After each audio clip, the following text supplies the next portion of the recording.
وسلم على رسوله الكريم أما بعد أعوذ بالله من الشيطان الرجيم بسم الله الرحمن الرحيم يا أيها الذين آمنوا هل أدلكم على تجارة تنجيكم من عذاب أليم صدق الله مولانا العظيم برکت لیے درود پاک پڑھنے کی الصلاۃ والسلام علیکم یا سیدی یا رسول اللہ وعلی آلہ وصحبہ سیدی یا حبیب اللہ تعالی انت وسیلتی یا سیدی یا رسول اللہ.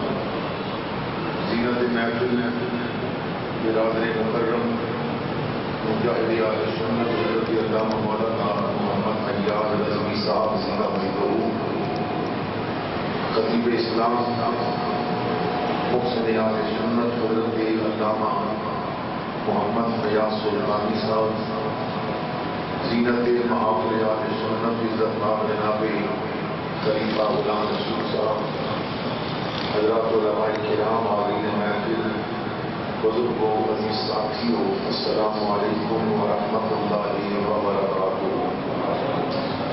اللہ رب العزت کا احسان عظیم ہے کہ اس خالق و مالک نے مجھے اور آپ کو ماہانہ درس قرآن کی مقدس بزم میں مل بیٹھنے کی توفیق عطا فرمائی. بزم غوثیہ سلطانیہ کے زیر اہتمام آج کی یہ سالانہ دین اصل حسین کا نصفی ہے اور ماہانہ درس قرآن اور 11ویں شریف کی مقدس بزم بھی ہے. کچھ دیر چند باتیں حضرت سیدنا امام عالی مقام امام حسین رضی اللہ تعالیٰ عنہ کی عظمت و شان کے حوالے سے آپ حضرات کے سامنے عرض کروں گا. ابتدا کے اندر یہ بات کرنا چاہتا ہوں کہ اس وقت اسلام بڑے نازک دور سے گزر رہا ہے اور یہ بات کہنے میں میں حق بجانا لگا کہ کربلا میں امام عالی مقام امام حسین رضی اللہ تعالیٰ کے سامنے وہ لوگ تھے کہ جنہوں نے خط لکھ کے امام حسین کو بلایا تھا اور یہ وہ لوگ تھے کہ جن کے خط امام حسین کے ساتھ تھے اور ان کی تلواریں یزید کے ساتھ تھیں.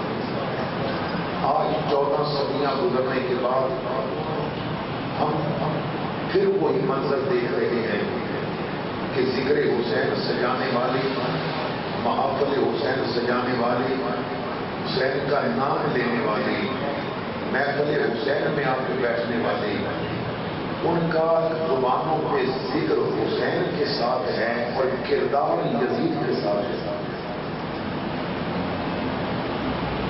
آج پھر وہی منظر ہمارے سامنے ہے کہ لوگوں کی زبانوں کے نعرے تو امام حسین کے ساتھ ہیں اور ان کا جو عملی کردار ہے وہ یزید کے ساتھ ہے.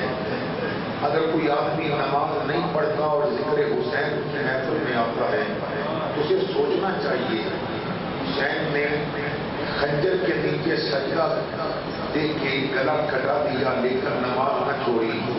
نماز چھوڑنا تو یزید کا کام تھا لیکن کیونکہ دین اس وقت اس کی حالت یہ ہو چکی ہے کہ دین نبی کا ماں یتیمہ روے سے قرلابی کہ تھل یا ماں عمر بہادر جڑا رومے رو کر لاوے. دین بہت نازک صورتحال سے گزر رہا ہے.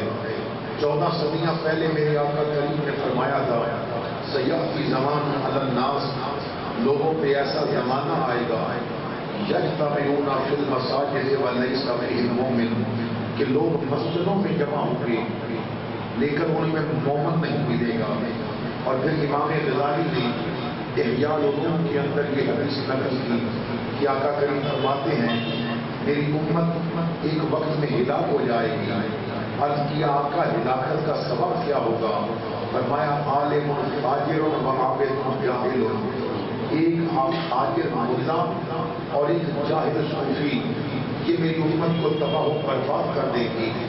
آج آپ نے دیکھا کہ حدیث کے وہ الفاظ کس طرح پورے ہوئے کہ علم کا لبادہ اوڑھنے والا، علماء کے لبادے میں بیٹھنے والا، وہ بےمان ساجد میر اور وہ فضل الرحمان کہ جنہوں نے لبادہ یہ اوڑھا ہوا ہے. جہاں پہ رہنا ہے تو کچھ پہچان پیدا کر، لباس خضر میں کچھ رکھ. یہاں سینکڑوں راہبر بھی پھرتے ہیں، یہاں ایسے بےمان بھی پھر رہے ہیں. وہ مدینے کے منافقوں کی طرح کہ جو جنگ کے لیے حضور کے ساتھ نکلتے تو ضرور تھے لیکن وہ بہانہ بنا کے راستے سے واپس آ جاتے تھے. یہ وہی منافقین کا طبقہ ہے کہ جب عزت رسول کی باری آئی، دین مصطفیٰ پہ پہنا دینے کی باری آئی تو یہ ہمیشہ اس صف میں نظر آئے کہ جو سب کافروں کی تھی، جو سب دین کے غداروں کی تھی، جو سب نبی کے ساتھ کفر اور حسد رکھنے والے لوگوں کی تھی. تو ہمیں آج پھر ایسے لوگوں کا سامنا کرنا پڑ رہا ہے. آج ہمیں پھر ان لوگوں کی ضرورت ہے کہ جو دین کے وفادار ہوں. حضور نے یہ بتا دیا تھا کہ میرا دین اس وقت تک مضبوط رہے گا کہ جب دین کا نام لینے والے مولوی اور پیر ان کا نظریہ یہ ہوگا کہ کروں مدح اہل نبل رضا، بڑے اس بلا میں میری بلا، میں گدا ہوں اپنے کریم کا، میرا دین پارا نہ نہیں. آج ہمیں ان پیروں کی ضرورت نہیں جو اسمبلی میں بیٹھ کے سیٹیں بچانے کی فکر میں ہوئے ہیں. آج ہمیں ندیم سلطان کی طرح اس پیر کی ضرورت ہے کہ جب پیر گدیاں بچا رہے تھے وہ اسلام آباد کے چوک میں دھرنے میں بیٹھا ہوا ہے.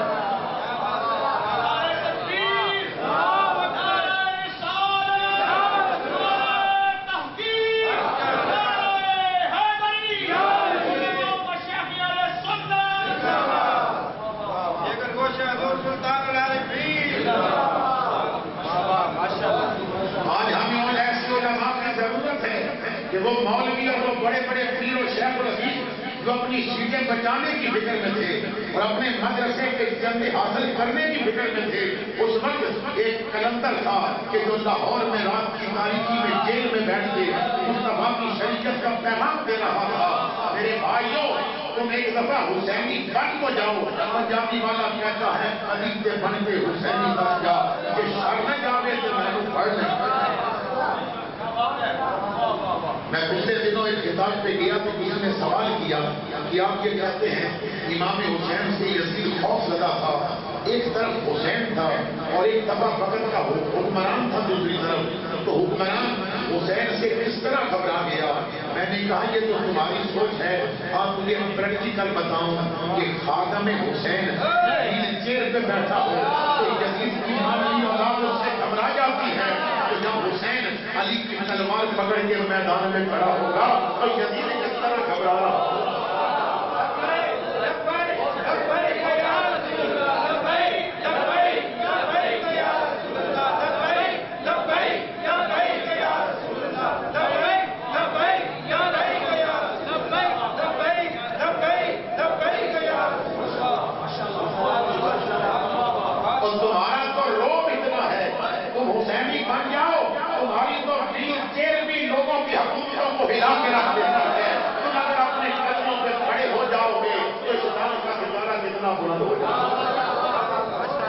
بنتے حسینی کا سجا یہ شر نہ جاوے تو میں پڑھ لیں.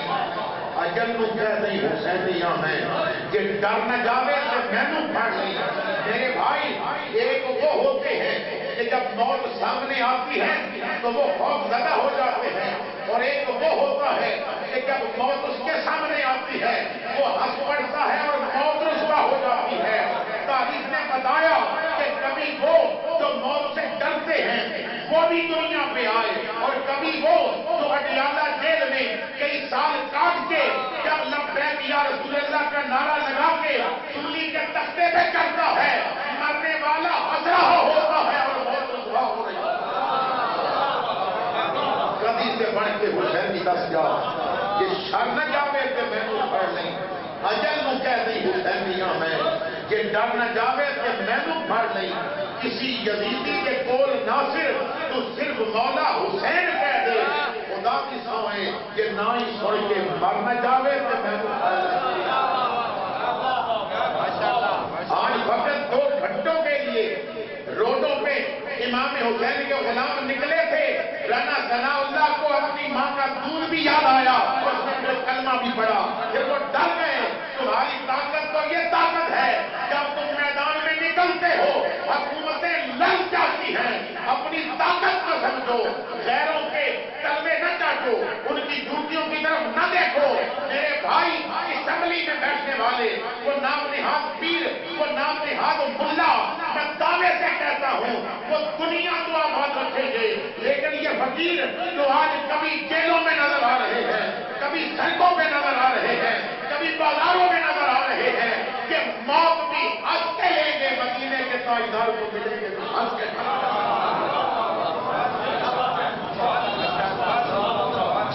میں سلام پیش کرتا ہوں ایسے علماء کو، علامہ ڈاکٹر اشرف جلالی کی عظمت کو سلام پیش کرتا ہوں، علامہ خادم حسین رضوی کی عظمت کو سلام پیش کرتا ہوں، پیر محمد ندیم سلطان آپ کی عظمت کو سلام پیش کرتا ہوں۔ میرے بھائیوں، لوگوں نے سمجھ لیا تھا اگر ہم اس طرف آ گئے تو ہو سکتا ہے لوگ بیت ہونا چھوڑ دیں، اگر ہم اس طرف آ جائیں تو لوگ ہمارا نام لینا چھوڑ دیں۔ میرے بھائیوں، حضرت خادم حسین رضوی نے یہ بتا دیا آپ کے اگر تجھے دنیا میں کوئی جانتا نہیں، فقط مصطفیٰ کے ناموس کا کام شروع کر دے، دنیا میں تیرے نام کی چھٹی چڑھ جائے گی۔ اس ٹاس سے پہلے خادم حسین رضوی کو کون جانتا تھا؟ واللہ باللہ میں بھی نہیں جانتا تھا کہ کوئی مولوی خادم حسین رضوی ہے۔ حضرت پیر مہر علی شاہ رضی اللہ تعالیٰ عنہ فرماتے ہیں جو ختم نبوت کے لیے قدم بڑھاتا ہے نا، پھر اس کی پشت پہ میرے محمد اپنا ہاتھ رکھ دیتے ہیں، اس کی پشت پہ مصطفیٰ کریم کا ہاتھ آ جاتا ہے۔ اگر تم غیرت ایمانی کو بیدار کر دو، اپنے اندر سویا ہوا ایمان اس کو ذرا بیدار کرو کہ دوڑو، تو یہ جدید کی مانوی اولاد کی حکومت یہ ہمارا کچھ بھی نہیں بگاڑ سکتی۔ ہم نے وہ منظر بھی دیکھے تھے کہ جب علماء نے یہ پروگرام بنایا کہ ہم نے ربا کے اندر ختم نبوت کانفرنس کرنی ہے، ربا کے اندر ختم نبوت کانفرنس کرنی ہے، تو مرزائیوں نے اشتہار چھپا دیے کہ جو ربا کے اندر ختم نبوت کانفرنس کرے گا، ربا پاکستان میں چھوٹا قادیان ہے اور مرزائیوں کا سب سے بڑا مرکز ہے ربا میں چلیون کے قریب، تو انہوں نے کہا کہ ہم کسی کو بھی زندہ واپس نہیں جانے دیں گے۔ کچھ علماء اس وقت بھی تھے جو گھبرا گئے، کہنے لگے رہنے دیں، لیکن اس وقت بھی ایک مرد کلندر تھا آلو مہار کا صاحبزادہ سید فیض الحسن شاہ آلو مہار کی رحمت اللہ تعالیٰ علیہ، سید نے اشتہار چھپا دیا، فرمایا لوگوں کوئی پیر جائے تو جائے، نہیں جاتا تو نہ جائے، سید جائے گا، مجھے رقبے میں چھوٹا کربلا بابا کرنا پڑا تو کر دوں گا، نبی کے حق میں نبوت کی کانفرنس کر کے جائے۔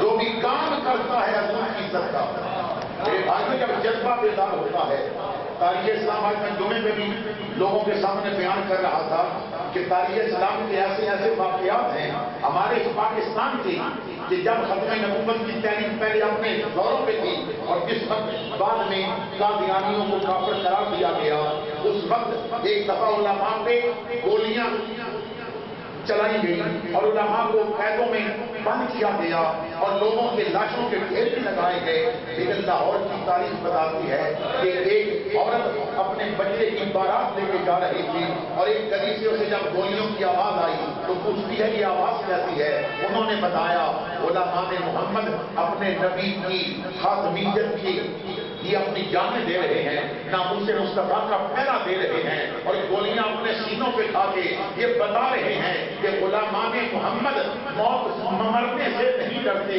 کہ سر کٹ جائے یا رہ جائے کچھ پرواہ نہیں کرتے۔ تو اس نے اپنا وہ بیٹا جو دولہا بن کے گھوڑے پہ بیٹھا تھا، سیر اس نے پہنے ہوئے تھے، اس نے بیٹے کا سیرا ہاتھوں سے پکڑ کے کھینچ کے کہا اے بیٹا اگر تم نے میری اس محنت کا جو میں نے تجھے 9 ماہ پیٹ میں رکھا، 2 سال اپنا دودھ پلایا، تجھے کھانا کھلایا، تجھے اتنا تیری خدمت کی، تجھے پروان چڑھایا، اگر صلہ دینا چاہتا ہے تو پھر آج میں تجھے دلہن کے ساتھ گھر لے کے نہیں جانا چاہتی پھر اس صف میں کھڑا ہو جا جس صف میں محمد کے غلام سینے پہ گولیاں کھا رہے ہیں۔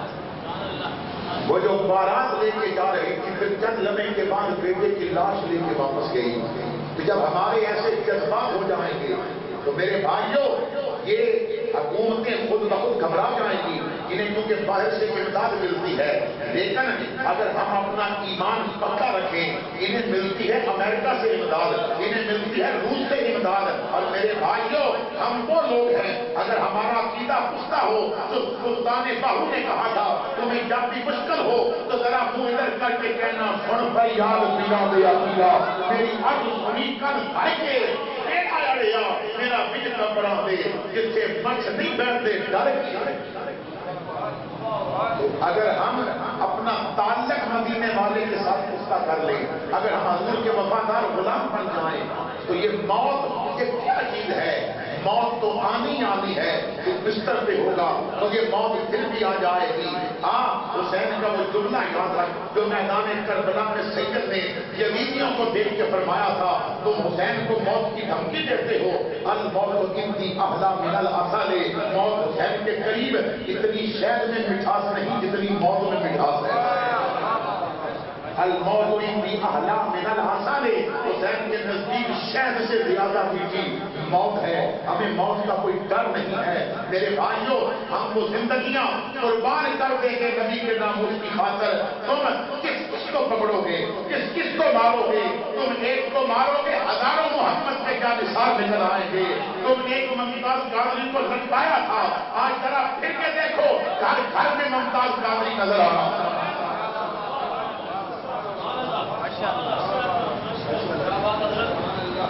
یہی میدان کربلا کا پیغام ہے، یہی فلسفہ شہادت حسین ہے کہ دی بیچ کے ہاتھ آئے جو آزادی ملت